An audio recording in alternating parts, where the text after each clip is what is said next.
जो मानोज टुडू मेन क्या मोटरसाइकिल पे मानाए आलो को न्याम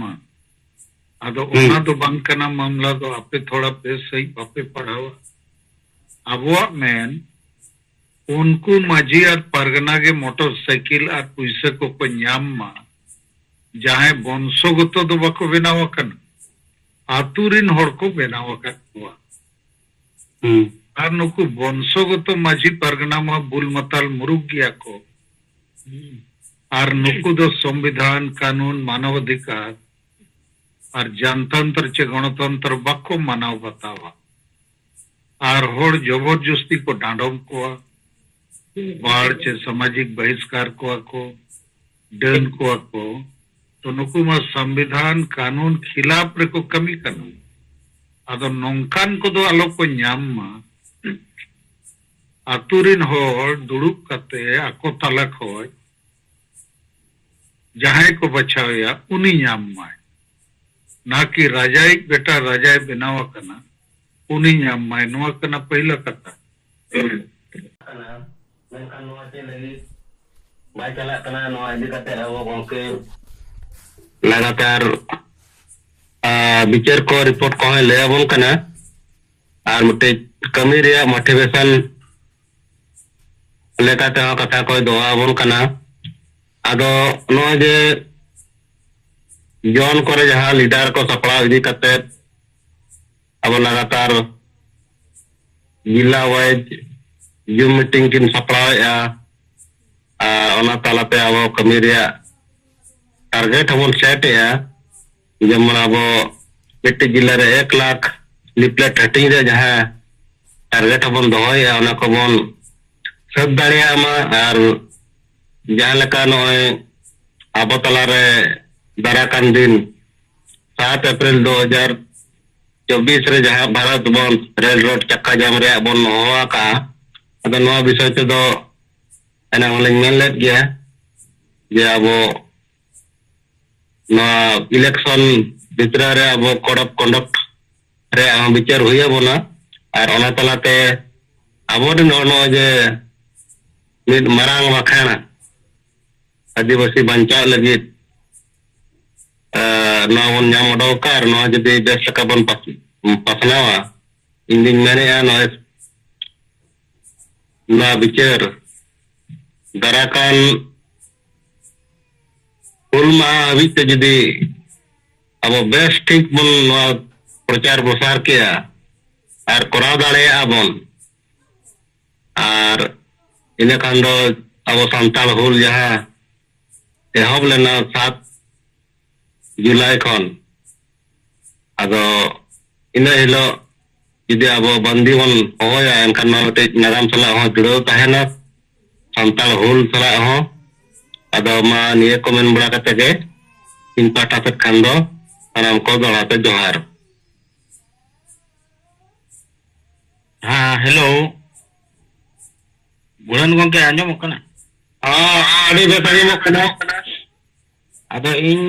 मदन मुर्मू मैसूर बाकुड़ झारखंड संथाल परगना प्रमुडल महासचिव सेंगेल मंजी परगना मंडवा अदो इन से को नितो का मंजी बुन बदल को आतु बुन बंचाव मिट्टन वाल चला कान तबुन और का चिरकुट बुन बनाव का नोहा गोंके मेन का बुन लिकाते ते इन अलिन बार होर सिकंदर हमरम और इन मदन मुर्मू मिट्टन थोड़ा लिटी पड़ा प्रखंड हाट हुयुक कना आतु धेत मछार गी अदो ओंडे पर्ची हटीना 150 लिका अदो हटीन कते मिट्टन बुद्धिजीवी पढ़ाव पुरव किदा और नोआ माझी बुन बदल को आतु बुन बंचावा नोआ इम्पोर्टेंट दो जो खो एनाल 5 नंबर पढ़ाव कते तुरंत सामांग रगे रोड किदा इंदा मंजी कोई खतरा दो ओना 5 नंबर पॉइंट ना होकन इया हिसाब ते दो अड़ी बिस बिंदु कना और नुकु गे अबो आदिवासी दोको आदिवासी रन शत्रु को हुआ उनी होरे तो बुझे kan no adi moj nito ora diwakre bolok kana ado ar nito 7 April ya rail road chakka jam re to jab buran gongke nite men kida inyo nalikage inse ko de bichir in men jong kana ma ado hatote inse ko माजो तो कुगे गंको तिकिन सगैराव का संगेल जोहार मारी आमा करा अलकला ना दल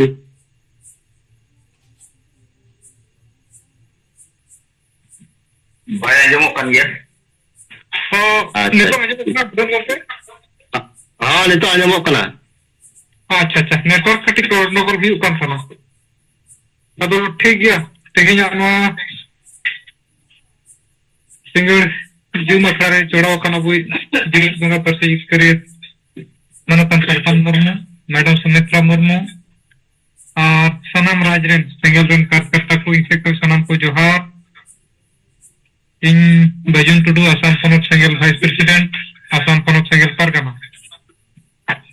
तो रिपोर्ट लिखाते तो निना इन लई तबुना तेइन दो आसाम पनोत रे नो बीटीआर जोन रे और आले नो तमुलपुर जिले रे शक्ति प्रदर्शन ताहे कना नोरे संगे हर तेइन को जावरा लेना अबर संगल कर चित्ता को सलाते ऐसे को महिला को पुरुष को सेटे को ताहे और उनकाते अनुमानिक अपनारा उनको लेकाते 3000 गन हर सेले को ताहे कना अतो अडी सख्तो सितुंगे ताहनते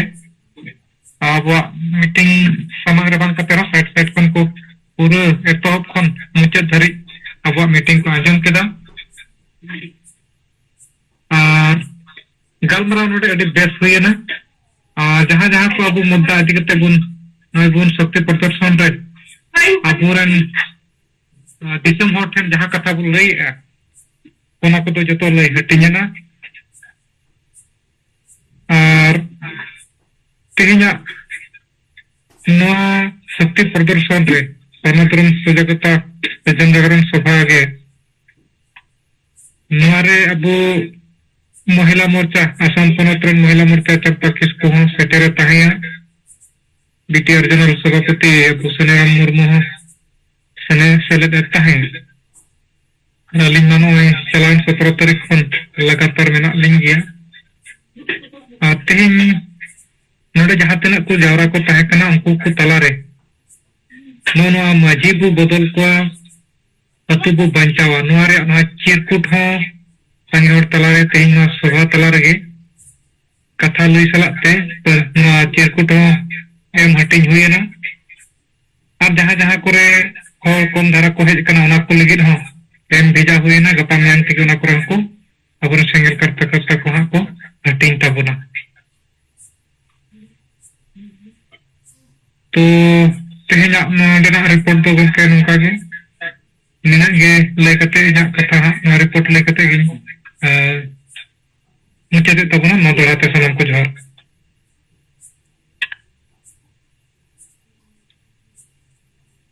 अड़ी आमा तराव और जोहार अब तलार ना बजन टुडू आसाम प्रदेश वाइस प्रेसिडेंट संगल पाठक पे कोर नो तेहेना ओंडे संगल जन सभा इदी कते यहाँ तमुलपुर रे हुई ना नोरे रिपोर्ट पर अंजम किया नोडे नो वो जहाँ चिरकुट और मजी बन बदल को अतु बन वंचा नो इदी कते हां अडी बेस कपल मरा हुई ना अगर मानो लगे तेरी आयमा सरहाव और जोहार अदो विशेषर मरंडी गोंके तिकना माइक खुला कना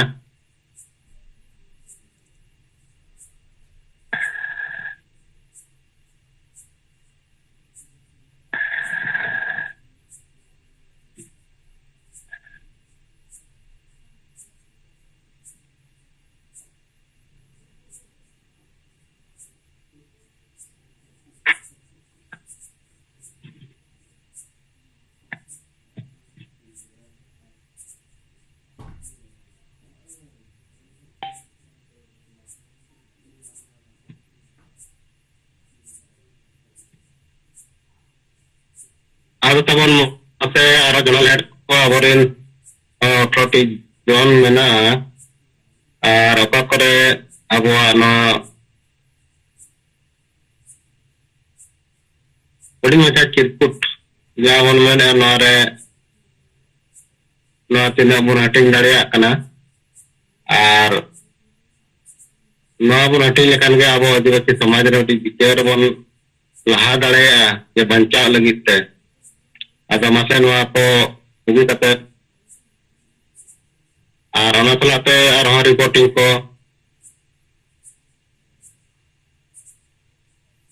एनंग जहां लेका गमके तकिन मिट्टी रिपोर्ट लेका तकिन ले सदरा बन तायन जे नय जेमें परिवार रे जहां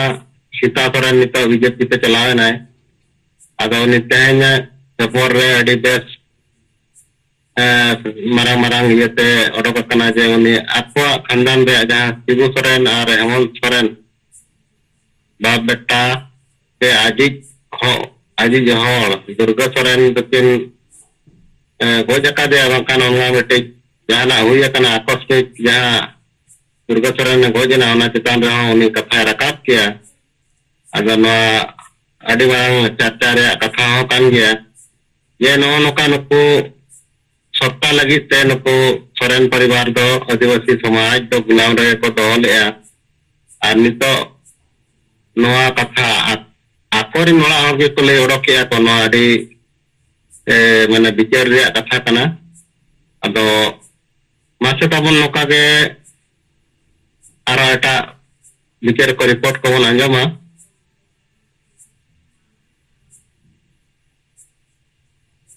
होते टुडू गंके जोहार गे गंके जोहार आवा तेहिया जो मीटिंग रे जोड़ाव कान अब पस्सी जितकर ये जीवत बंगा सलखान मुर्मू साथे मैडम सुमित्रा मुर्मू साथे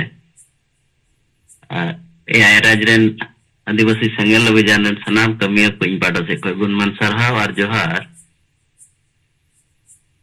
तेहिं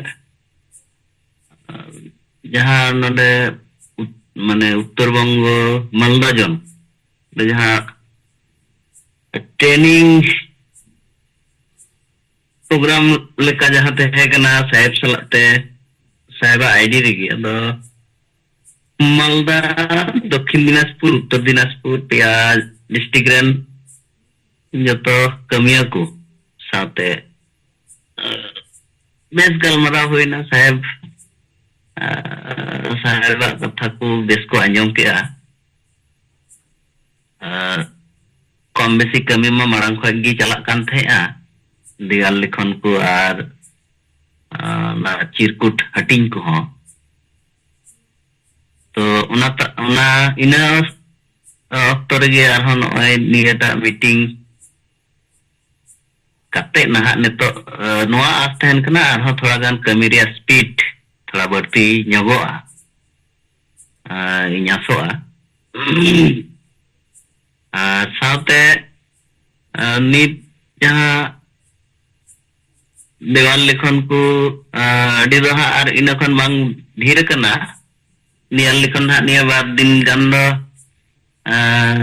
नुकुटा टीम हा बको उडुक दाड़ी कावदा बारिया गान गी को लयदिन थेना और चिरकुट जहां हटिंग रिया कथा को दो नित हबी तहा अंदर दो लहा 400 तहे कना परे 1000 जोग कना और गप्पा ना उडुगो कना आरहो संगी धरा दो दावटी 8000 गान प्रिंटो कना बांग्ला त्यार बांग्ला अड़गी बांग्ला अक्षर गी संताली कथा इन बारिया ना 4-8,000 बना उपकना यासो सांगे होठे वास्ता बुन सेटर दाड़िया नोडे जहां कथा को ऑल कना नोआ को कथा ते माने चिलका बुन लई किया माने सर्दी रुआ रे इंजेक्शन एमाल का ते ना रुआ चावल का मिटंग बेपार ना नोडे जहां कथा को ᱱᱚᱣᱟ ᱢᱚᱬᱮ ᱜᱚᱴᱮᱡ ᱡᱟᱦᱟᱸ ᱯᱚᱭᱮंᱴ ᱥᱟᱢᱟᱝ ᱠᱟᱱᱟ ᱱᱚᱣᱟ ᱟᱹᱰᱤ ᱢᱟᱱᱮ ᱱᱚᱣᱟ ᱪᱮᱫ ᱵᱚᱱᱟ ᱠᱚ ᱨᱩᱢ ᱦᱚᱲ ᱡᱟᱦᱟᱸ ᱠᱚ ᱢᱟᱱᱛᱟᱨ ᱜᱚᱫ ᱠᱟᱛᱮ ᱡᱮᱞᱮᱠᱟ ᱠᱚ ᱤᱭᱟᱹ ᱠᱚ ᱛᱷᱤᱨ ᱜᱚᱫᱚᱜᱼᱟ ᱚᱱᱠᱟ ᱢᱤᱫᱴᱟᱝ ᱵᱤᱥᱚᱭ ᱟᱹᱰᱤ ᱨᱟᱸᱜᱟᱣ ᱱᱚᱣᱟ ᱦᱟᱸᱜ ᱠᱟᱹᱢᱤᱭᱮᱫ ᱠᱟᱱᱟ ᱱᱚᱝᱠᱟ ᱢᱤᱫᱴᱟᱝ ᱟᱱᱫᱟᱡ ᱥᱮ ᱟᱵᱚᱦᱟᱣᱟ ᱧᱮᱞᱚᱜ ᱥᱮ ᱵᱩᱡᱷᱟᱹᱜ ᱠᱟᱱᱟ मोटामोटी मिटांग आतु टोला कोरेना जहां रिपोर्टिंग को तायम दाराम हजुगोग कना नीत समग्र जहां ना शक्ति प्रदर्शन हा मेना ना दक्षिण दिनाजपुर रे 31 तारीख मेना का बालूरघाट सदर शहर जहां दो इन बादो दियाल लिखो नबु अडी कम धारा नेलोक कना नोआ चिका लेकर ना अब बन बढ़ती दाड़िया मिट मा नेतो इलेक्शन टाइम कना मोटामोटी नुको विभिन्न पॉलिटिकल दल भीत को दखल का मांग रे माने अतुरे सेन केते नेलोक कना बेसिर भाग विरोध गी पद साइड फॉर टीएमसी कोई side for BJP side for Congress उनका नानान प्रकार राजनैतिक दल एनते रहो उना अतुरेन हड़ को सला गलमराव केते उनको भी भीत को दिखावदा जे मा नोआ करे ऑल पे किछु किछु जायगा रे दो को मेंदाल गोटा भीत ऑल पूरा पे बंकन ना हमको को ओला मतलब आपे की ऑल पूरा तरीक का पे तो नुकाते अतुरेन हड़ को संगे हो कथा होइगो कना भीत हो अलगो कना डी माने मिटांग मौज मिटांग ये बुझेब कना जे नय जे आतु हर संगे मिटा जनसंयोग बेनाक कना साउते आबुआ कथा हो बुन लई दाड़िए को कना तो नंकाते ना मिटांग महल दो बाजार दो बुन गरम दाड़िया गया नोआ मिटांग आस तहन कना तो ठीक गया सांगी धारा जतो हर मन मुरुक केते जदि बुन कमिया अनखान आबुआ जहां साहेब जहां टारगेट एम का अबुना दाराय दिन रे नोआ निश्चय अब बुन सफल दाड़िया और जहां 7 अप्रैल जहां बंद रे भारत बंद अब जहां डिक्लेयर तहे कना ना दो निया मुहूर्त रे जेहेतु इलेक्शन को सामान रे मेना तला रे पड़ा कना यदि उन हिलो बनुआ एनते रहो प्रशासनिक लेवल ना नाना प्रकार मिटन समस्या है दाड़िया ऑलरेडी बुन नेल किदा विभिन्न जायगा रे अब जिला प्रोग्राम को जहां तहे कना ओना को कादो कैंसिल बड़ा चुके बुना निया समय मिटन जहां डेट नेल कते जदि अब ओना रे बुन जोरदार जो आंदोलन माने संगीत हर आते अब रेल से रोड बुन ऐसे दाड़िया माने भारत बंद रिया जहां कर्मसूची बुन सफल समय को बुन नाम दाड़िया कना नोआ को झमेला को इनते पारमोआ पसे नपाय को तो ठीक गया मानिया को लई कते गिन नाम सनाम को दड़ाते गुणमान सरहावा जहां आइबा सरहावा जहां बतला रे नोया दिगोति टुडो गंके मालदा जनरल असिस्टेंट हेड हो कना तबन रिपोर्ट करे जरा लेयर बना अदो मैं अब के जहां टारगेट को कर बना प्रत्येक लीडर 1000 कते नो लिफलेट हटिंग दे जहां दायित्व हम कर बना अदो ना पहुंचा बना ना कम रिपोर्टिंग है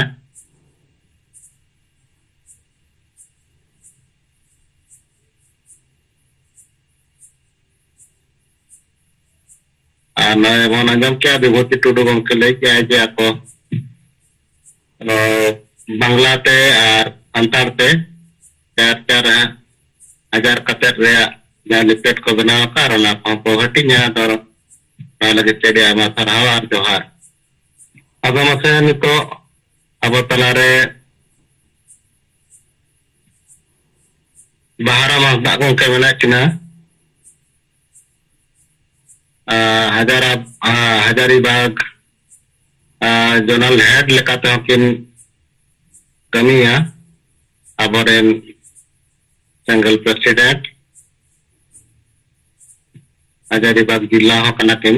Ada masa ajumet kan min gomke abuak kami ora ko cek leka la kana bara masa gomke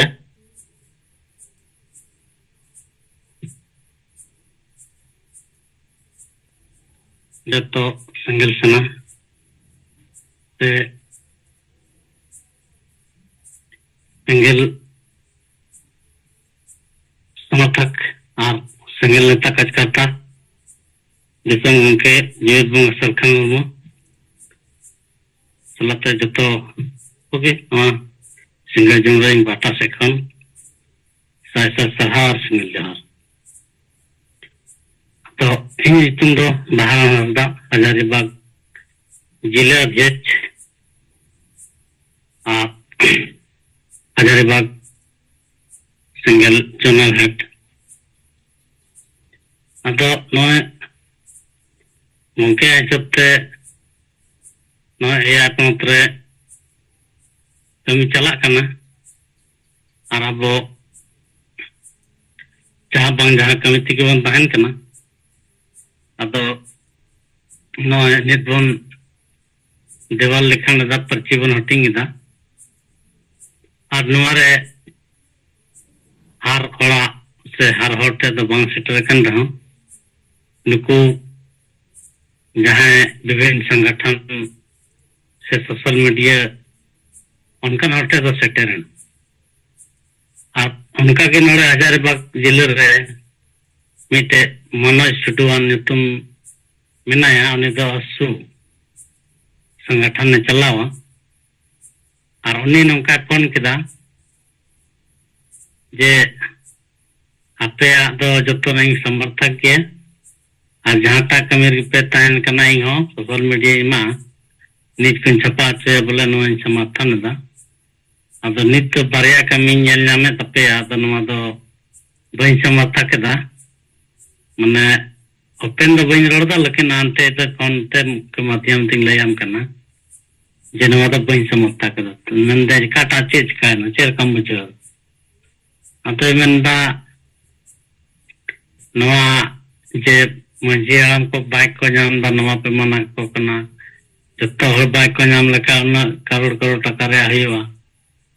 तो ओना एका ओना तो केंद्र ने डिसाइड करना तो सनाम हर नवा तो अपना अपने विचार अतो आलेया विचार दिसम गोंके या विचार नुकु जब बको कमी करना ओना कहते अरे तो नवा ले मनाई को सरकार ले नेता के नाम पैसा दे बात था ओना तायम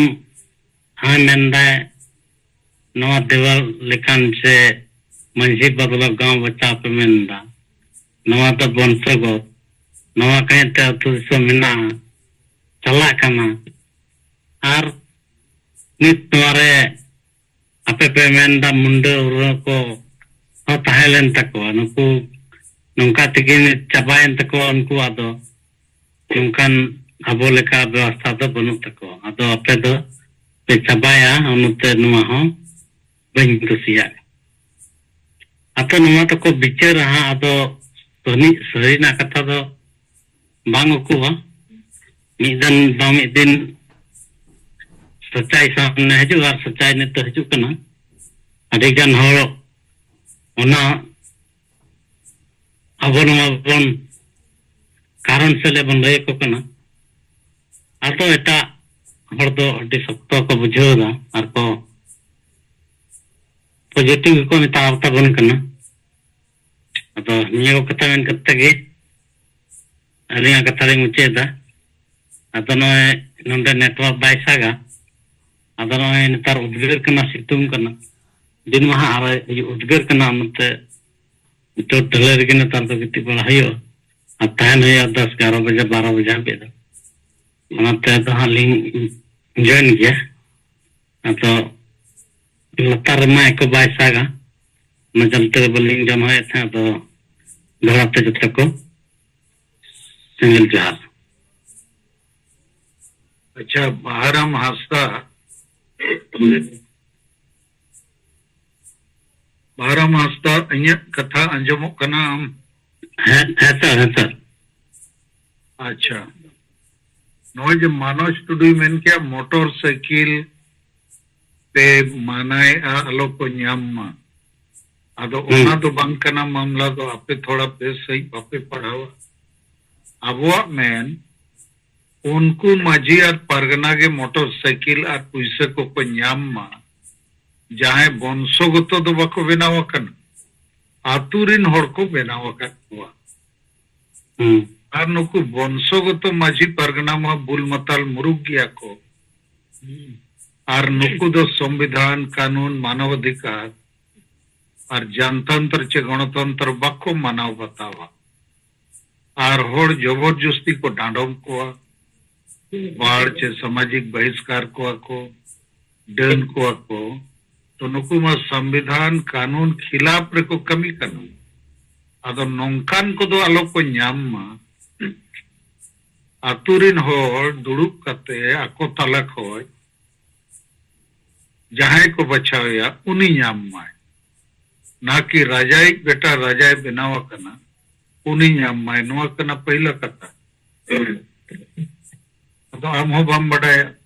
ने कंचिल लेकारे मनोज टुडू चे जाहे बुझो और जेते के बडाय का पे अबो झारखंड रे सरकार माझी परगना को मोटरसाइकिल को उसे को एमो रे घोषणा का आदो नोआ दो जेएमएम पार्टी जेमन मुरुग माताल माझी को भोटे ᱧᱟᱢ मा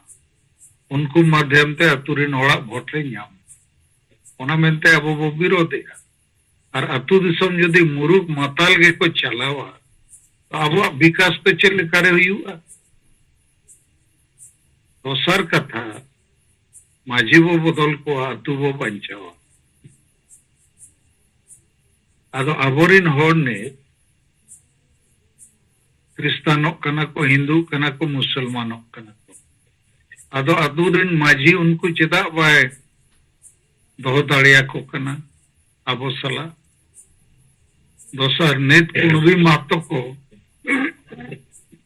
आदिवासी बना लगे पूरे को जुर सुर का अब मुरुग माताल माझी अतुरे ओना खिलाफ रे चेदा दुपड़ू पाए होए मारान गुरु को रही केत बोना ओना बंचाव लगे माझी हड़ाम चेत हो बाय बिचारे अतुरे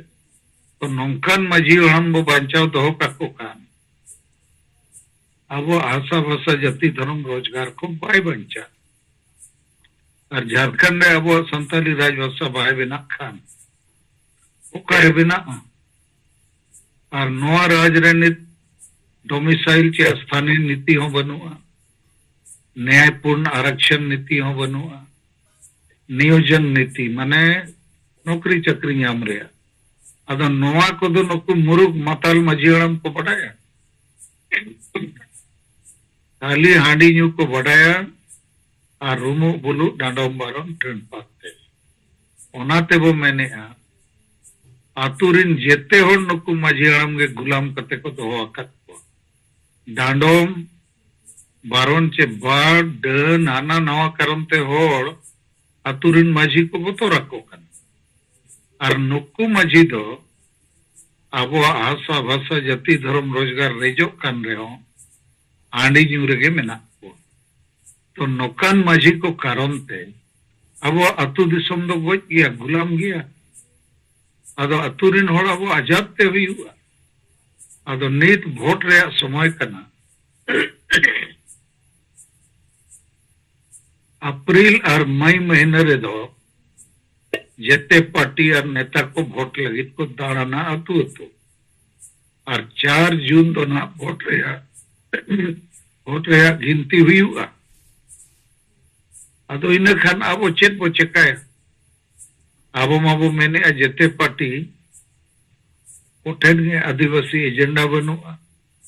उनको वोट एम कतेम चेकाया आम पड़ू गया अदो आबो नित दो नावा नाराबो एमका माझी बो बदल को अतु बो बंचावा नोआ वोट समय रे गोटा वॉल राइटिंग को हुई मा और नोआ चिरकुट चे पर्ची गोटा हटी मा अदो इने का नोआ वोट रे मदे चिली बो पड़ू को इन्या विचारते अब दो माझी बो पड़ू को तो को बुल मतल मुरुक माझी जाए अब को गोजेत को और अतुरिन हड़ बो जितकर को बुझाव कते जे नुई मिट्टन भूत बोंगा पे मनावा कर दिया और नुई के अपे गोज पे कना अपे आशा भाषा जाति धर्म रोजगार रेज पे कना गोज पे कना बाय गोड़ो अपे कन तो नुई करन तो चेदा गुजुक सनायत पे अदो को मेन दाड़े अब अपला भांडन छुत छतिया रे ओकोय गोड़ो आले माजी बंका सेंगेल वाला अब वो लइया पचे आले ले गोड़ो आपे लेकिन नुई मा आपे गो चाबा पे ऑल पढ़ाओ गिदरे को नौकरी बको न्यामा जेते हिंदू क्रिस्तान पे बनाव लेनकन जाहिर आर माजी थान चाबा माजी आर जोग माजी आर नायके हों को थे तुक को उड़वी को आदिवासी कन खान चेत हो बाय सारे जो अदा नवा कथा को अतुरिन हड़ बो लइया को और सीधा सीधा बो लइया को माजी गोजे पे बखान अपे पे गुजुका अदा चेत पे फैसला है अमा नई भूल मताल मुरुग माजी गे अतु जुदी स्कूल कना बो मेना और स्कूल रे हेडमास्टर नई गे आज ये बात पढ़ावा कना मुरुग और सप्ताह बुलुआ तो आपे चेत पे चेत पढ़ाव पे अगर नौकन मास्टर के पे दो काय खा गुजु छड़ा और जहाना उपाय दो बनुआ अदो ना पर्ची अतु तु सेटर लेन का कांत करे हो जहां करे को ओलोचो पे आपे और लेखा नोआ अडी सप्तो चर्चा आ जे माजी वो बदल को आतु वो बांचावा तो बाहर हम बुझो के हम पे कथा है उनके तेज अस्तर मता देता है क्या अब मैं ठीक किया नामा लेकिन इन दो बंचा माथन दा ना तो निदो ना के मंदा हम दो आलम समर्थन मारंग गुरु रही जना उनवी को आदिवासी लगी ओलो पढ़ा कुड़ी को तब नौकरी बको न्यामा अब सारा धर्म कोड मानत बाय खान अब क्रिस्तान मुसलमान बो बना और जहां आंदोलन लगे रेल रोड चक्का जाम रैली मीटिंग जुलूस उकुर माजी को मा बको गड़ो कन नय मारंग गुरु पंचाव लगित अब 10 दिसंबर 2023 गिरिडीह परसनाथ पहाड़ मारंग गुरु बो सेन लेना ओना गिरिडीह मारंग गुरु सूर्य 156 टी संताड़ अतु मेना 156 मिट्टन हो माजी नोरे बको गड़ो तो नौखन माजी दो कते मारंग गुरु हूं बाय बन्यो पलंग बच्चा ओखा समाज हम मुरुक और मताल होड़ दो बको चलावे खाली संताल समाज के मुरुक और मताल होड़ दो को चलावे और ओनाते के झारखंड राज नाम कते हो चापो जुड़ू संताली परसी 8 शेड्यूल कते हो चापो जुड़ू ठीक है मा जोड़ाव कान अबो साउते साहेबार सात राज रेन सिंगल कर्मिया को जतो को इन से कौन जोहार इन सुलेमान किसको पाकुड़ जिला महिषपुर पर खान ब्लॉक परगना अदो होला नोआ रिपोर्ट कना खाटो मची होला आले 12 तुरे गालमरा रे चलाव लेना अदो मिटन आतुरे दो मंझी परगना से मंझी को हो बनु को ऐसे ही गड्डी चला कना उना आतुरे दो अदो उना आतुरे ले गालमरा के कन मेंदा को नोले अयुरिया गी बनु को तालिया अतले मेंदा नोए आले ले है कना अगर अयुरिया बनु को खान आपे मंझी परा नी कोटी नाइकिले बिना ऑटो को कपे और आपे चला बना पे अब उनार को मेन के दा आले रेन बाबा हरमा नोय बंगाल दिल्ली मुंबई को दर चबाव कदा बनु को आदि पर्याप्त जागी मिना को अब लमदा ठीक गया नोय बुन गालमराव पदाती ही और तो हिजु आको उन जखना पे फोन कते बड़ाई चुले पे आदो को मेन के ठीक गया ले बड़ाई चुपिया ले नुकु को हेज लेन खान गिले बड़ाई चुपिया इने कते दूसरा अतुले चलावना ओंडा खनले गालमराव किदा ओंडा का 40-50 जना हर को जारवाव कान ताया अदो मंझी बाबा होय ताहे कना ओना साउते अदोले मितावाय कना उनी मंझी बाबा नोय जे अबो कुर्बी मातो को आदिवासी कना नुआ लगी आम आतु रे मीटिंग एम हुई चो का आदो मेंदा बांगे तबे नोय अबो हासा भाषा को रेजो ना नोआ को तुम बडाई से बांगे आदो मेंदा इन दो बइन बडाया तो आपे मंझी को नोय जिला रे पे मीटिंग दा ब्लॉक पे मीटिंग दा चे पे मीटिंग दा आदो मेंदा मंझी बाबा नोआ तो आले दो हासा भाषा तो बाले मीटिंग दा आले दो दूसरा अगले मीटिंग दा मेनखान नोआ को मीटर रे दो आले बाले गलमरा कना अच्छा उन्हें गलमरा ले लिया पनुआ को अबू बाबू बंचाव लेखन अबू बाबू बंचा आदो इने कातेन ओना गलमरा मुचित बड़ा कातेन चला वाले मीटेन हटिया हुई कान थाया इनका 3 बजे खन तलवा हाट तो ओंडे अबू नोय चिरकुटी छापा ले दाले 500 रे रोले हटिंग किदा ओंडे 400 गन मेन खान ओना हाट रे जहाना पर अबू नोआ जहाना प्रतिज्ञा दो बांग हे देना उडे रिपोर्ट की बांग हे देना अदो मीटेन माताल मची होड़ कना उनी कुली एले नोआ दो चेक को कना बाबू अदले मिताय कना नोआ दो आबू मंझी बुन बदल को आतु बुन बंचावा नोआ ना कना अदो उनी मेदा नोकाना कथा कना नोआ कोमा बन नोय नावा गिन आजम दा तीसो बई आजम कता दा होय अति दिन खन नोआ को तो बांग हुई कना मारी मंझी की मिना को ताबुना आर नोय आबुआ हासा भाषा जति धर्म गुजुक कना ओना इयते आबू नितो नुआ को बांचाव कमी रे बाको गणो खान नुको दुबुन बदल को आदो उनी हे मेंदा हे आले आतु रो ची हम बांग हुई कना आदो मेंदा ठीक आले होले बदल को तो ले मिताय कना आम ठीक गया आम फोन नंबर इदी में आर फोन आले माले ले चला आर ओना कमी रे तो ले ताहे कना सनातन हेमरम आर गुमस्त टुडू आर सामलाल मुर्मू और रोबिलाल किसको और इंजी सुलेमान किसको और तिहिया रिपोर्ट थोड़ा खाटो मच्छी से तिहिया मीटेन हटिया ले चलाव ना ओंडे ले हटिंग किदा 250 चिरकुटी और ओना हटिंग जुखन बारिया मीटेन दो पुलिस कना उनी दो जमशेदपुर री ड्यूटी दाय हेज कना ओड़ाक ते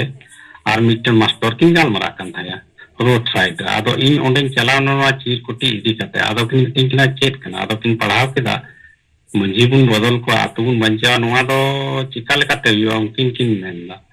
आदो इनी मिता किन कना हुयुआ नोआ आदो ओना सेंगेल किन नेल के खाय नोआ मा सलकान मुर्मुआ कना आदो मिदा होय सलकान मुर्मुआ कन गया तो नोआ चे लेका कुसिया कना बेन से बांग आदो किन मेनदा नोआ दो बाय हुई दाड़ेया नको रेकॉर्ड मंझी कना को बाय हुई दाड़ेया नोआ कमी दो आदो मेनदा चिकाते बाय दरा आबेन नोय नि ताबेना हो रेकॉर्ड लिखान नौकरी बेन नाम कदा लाइसेंस कागज बेन नाम कदा आबेन बाबेन ड्यूटी लिखान चेत आबेन तनखा को एमा बेना से कमी को एमा बेना आदो किन मेनदा बांग कमी दो बलि ड्यूटी लिखान तो बाको मालदा आदो मिता किन का होय नोका गे आबुरेन मंझी को बांग को कमी कांते नोआ दले ओल कदा मंझी बुन बदल को आतु बुन बंचा आदो टाइम ते किन मेनदा बांग नोआ दो तबे ठीक गया आदो निये को रिपोर्ट की इन से खन मा दोराते सनम को जोहार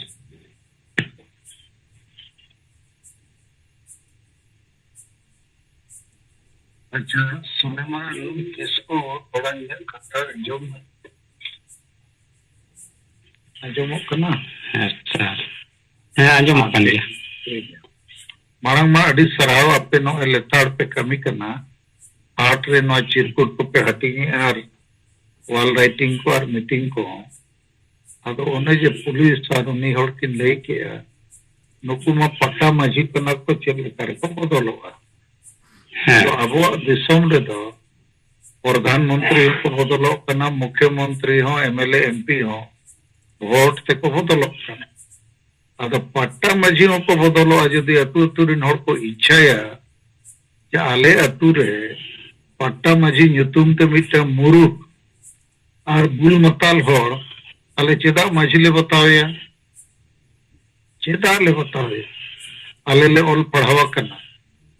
और आले बाले बुलुक कना और नई बुल मूल बताल मुरु कोड़ आली बहुत चेदा ले मनावया नई कारण ते आले मा विकास बाय हुआ नोंका कथा अतुरिन हड़ को फैसला लेखान ओल कते डीसी एसडी और एसपी पे एमा कोआ बदलते हुए को बाको मेन दाड़िया नई बुल मताल और मुरु को बाले बदल चेदा बापे बदल ओनारे माने आपे तो बुल समाज चालाव लगी डीसीएसपी पे बनाव समाज गोगोज लगी डीसीएसपी पे बनाव आकन आतु रिन होड़ा विकास लगित मा बांगे इनखान चेदा स्कूल कॉलेज को पे खुलव का जेते आले दो बुल मताल गेले तहन मा बंदो पे नो स्कूल कॉलेज को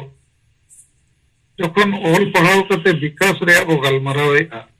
और विकास लगित या पे हेज अकना आर पे मेना नुकु दो पट्टा माजी बुल मताल मुरुक को तहन रहो नुकु गे आले रिन इंजीनियर बहो को तहना नवा बाय हुई तड़िया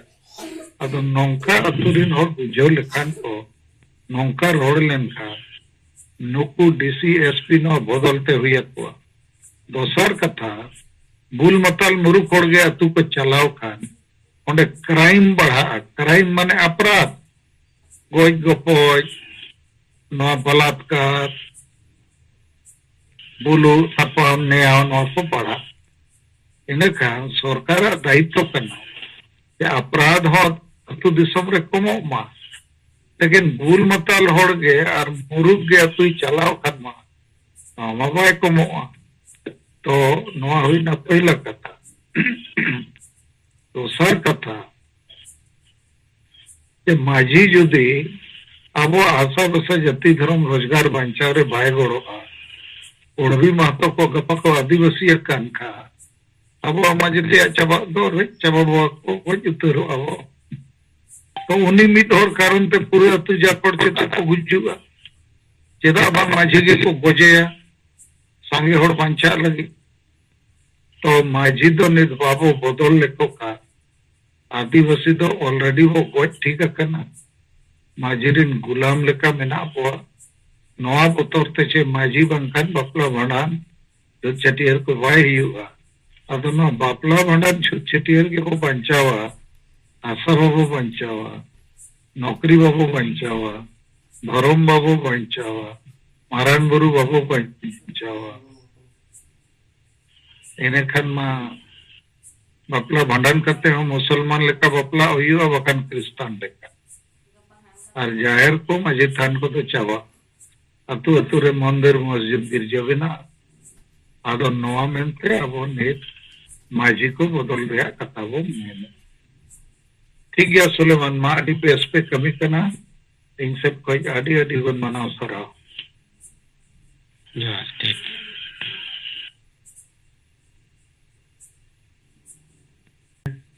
सुलेमान सर ना कथा बन अंजन केदा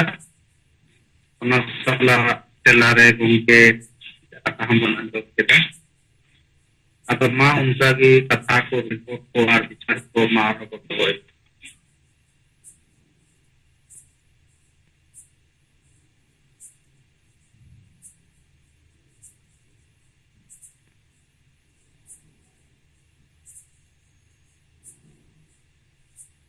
अच्छा इन थोड़ा बड़ा सनिंग करना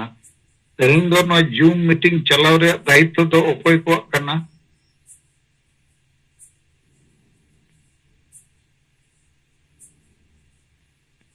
गुंके नवा जूम मीटिंग चलाव रे दायित्व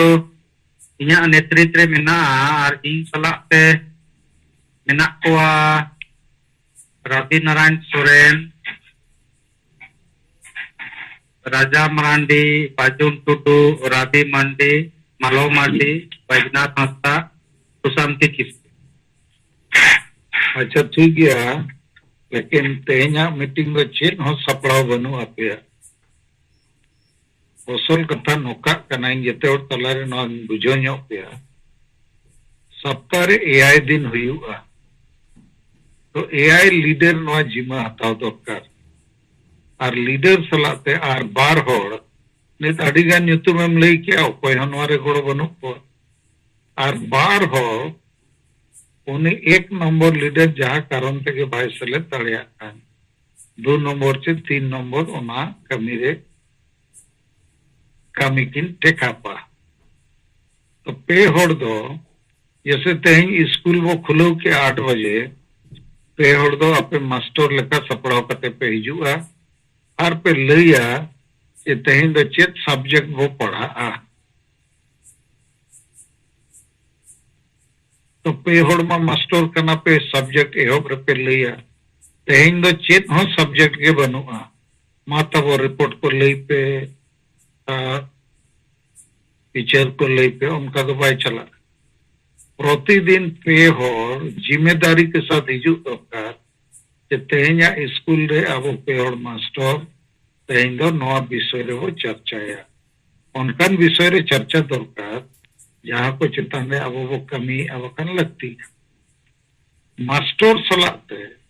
पे होर मास्टर ओना स्कूल रे कम से कम 9 गोटे स्टूडेंट हो अगु तरह को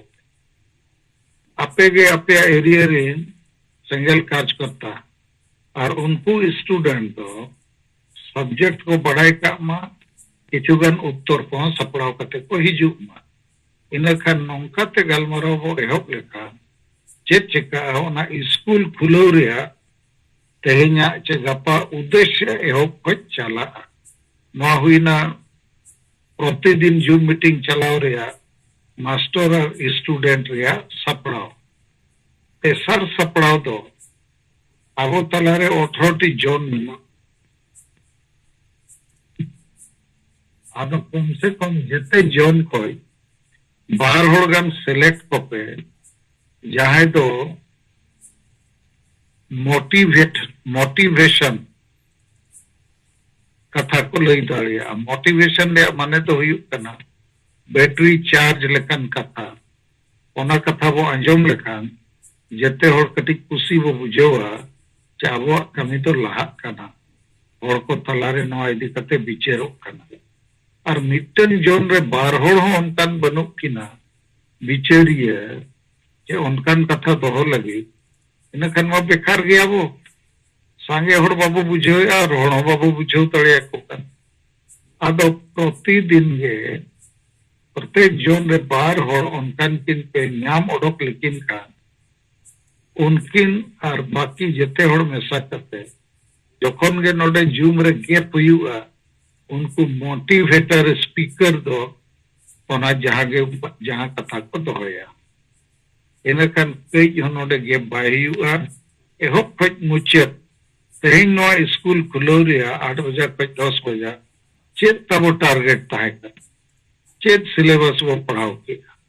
चेत वो चेत किया अदो नोआ जूम मीटिंग रे दो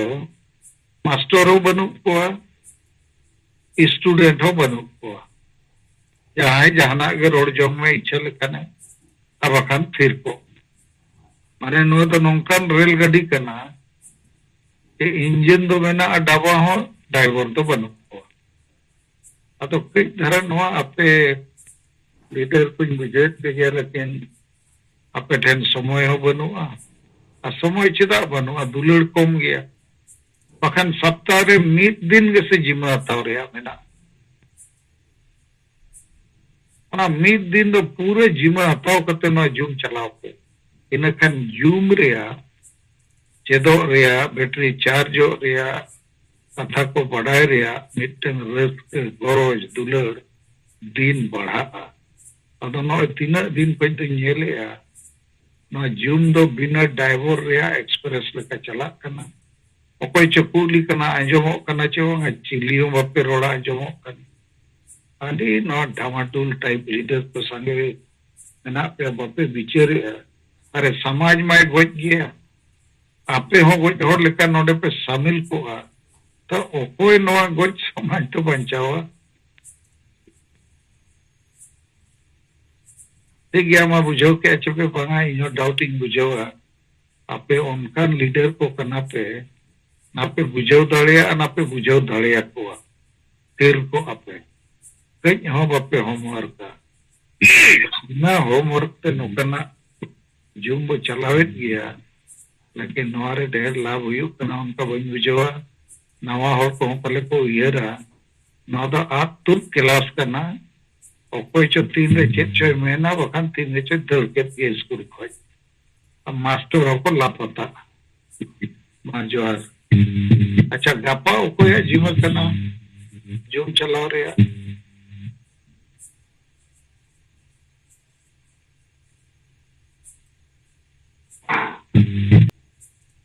अच्छा बाबू बड़ाया गपा नवा एक्सप्रेस का वो चला अच्छे बांगा ओकोय गपा तो गोमके सोहन हेम्ब्रम नेतृत्व रे मेना गपा तो अच्छा ठीक है ᱟᱫᱚ ᱩᱱᱤ ᱚᱱᱟ ᱚᱱᱠᱟᱜᱮ ᱴᱟᱴᱠᱟᱭ ᱡᱚᱭᱮᱱᱟ, ᱵᱟᱠᱷᱟᱱ